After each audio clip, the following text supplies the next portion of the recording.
Solution में पूछने के लिए आएंगे जिनागमपंथी मोहित जैन, और उससे पहले पूछ रहे हैं जिनागमपंथी बीना जैन बलवीर नगर साहदरा से। नमोस्तु आचार्य भगवान।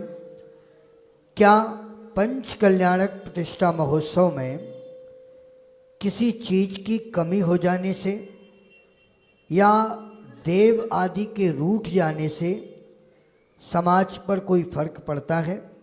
जैसे समाज का विस्थापित हो जाना या मंदिर जी में धर्म की क्रियाएं कम होना अथवा लोगों का अस्वस्थ हो जाना। गुरुदेव मार्गदर्शन करें, क्या इनका कोई प्रभाव समाज के ऊपर इस प्रकार से पड़ता है? नमोस्तु आचार्य। पंच कल्याणक प्रतिष्ठा महामहोत्सव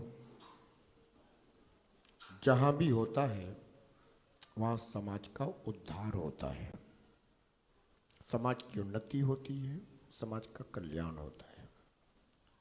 भगवान के कल्याणक किसी का अहित करने के लिए नहीं है, नाम ही है कल्याणक। जो कल्याण करने वाले हों उसे कल्याणक कहते हैं। भगवान के कल्याणक सब जीवों के कल्याण के निमित्त हैं।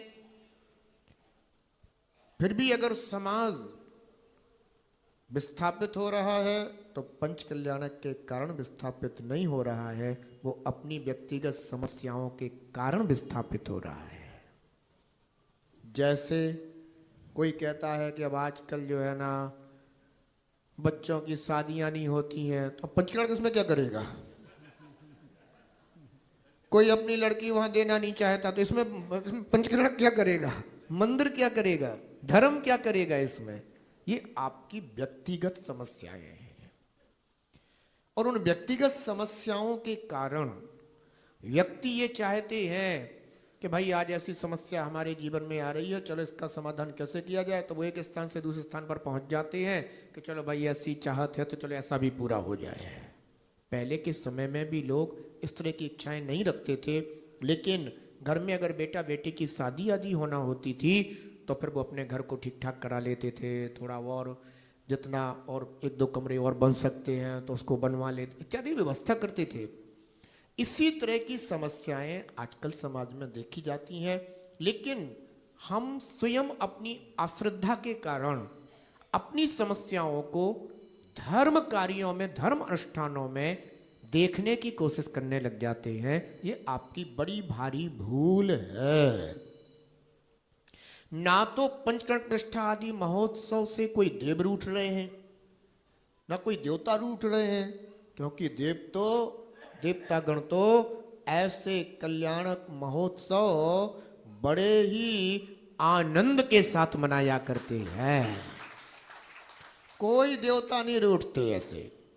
इसलिए आप इस तरह की शंकाओं को निर्मूल करें और अपनी आस्था को, अपनी श्रद्धा को निर्मल बना करके रखें।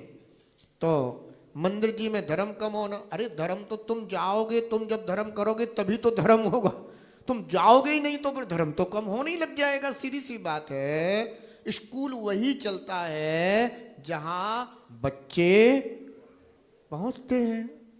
अब अगर कोई बच्चे ही स्कूल में ना हो तो स्कूल क्या करेगा? सीधी सी बात है। धर्म अपने अंदर कम हो रहा है, मंदिर में कोई धर्म कम नहीं हो रहा है। ये ध्यान रखिएगा। मंदिर में तो आज भी जितने देवी देवता रहते होंगे वे तो अपना धर्म ध्यान ज्यों का त्यों कर रहे हैं। तुम्हारे ही अंदर श्रद्धा में कमी आ रही है, तुम ही मंदिर नहीं जा पा रहे हो। मंदिर में तो धर्म, भगवान की आराधना, भगवान की पूजा, भगवान की उपासना तुम नहीं कर रहे हो तो देवी देवता तो कर ही रहे हैं। उनकी तो उपासना जैसी चल रही है वैसी चल ही रही है। ये आपकी व्यक्तिगत कमी है जिस कारण से आपको लग रहा है कि धर्म कम हो रहा है। ध्यान रखिएगा, आप अपने व्यक्तिगत कर्तव्यों को समझें, और यदि आप कर्तव्यशील होंगे तो ना मंदिरों में कोई धर्म कम होगा, ना समाज में होगा। और अस्वस्थता की बात ऐसी है कि भगवान के कल्याणक देखने से तो अस्वस्थ भी स्वस्थ हो जाए, ऐसी प्रभु की महिमा होती है। अगर सकारात्मक सोच होगी, सही सोच होगी, सही चिंतन होगा तो निश्चित रूप से मानिएगा आपको फल भी सही मिलेंगे। और अगर आप व्यक्तिगत समस्याओं को धर्म से जोड़ने की कोशिश करेंगे, धर्म स्थानों से जोड़ने की कोशिश करेंगे, धर्म अनुष्ठानों से जोड़ने की कोशिश करेंगे, तो उनके फल, विपरीत फल भी आपको ही भोगना पड़ेंगे। इसलिए कभी ऐसे विपरीत चिंतन नहीं करना चाहिए। धर्म अनुष्ठान तो सब जीवों के कल्याण के लिए होते हैं, बस एक ही दिशा में सोचना चाहिए। इस धर्म के विषय में सोचने के लिए सिर्फ वन वे है, ध्यान रखिएगा। एक ही मार्ग से आप चिंतन कीजिएगा, दूसरे मार्ग से नहीं, ऐसा।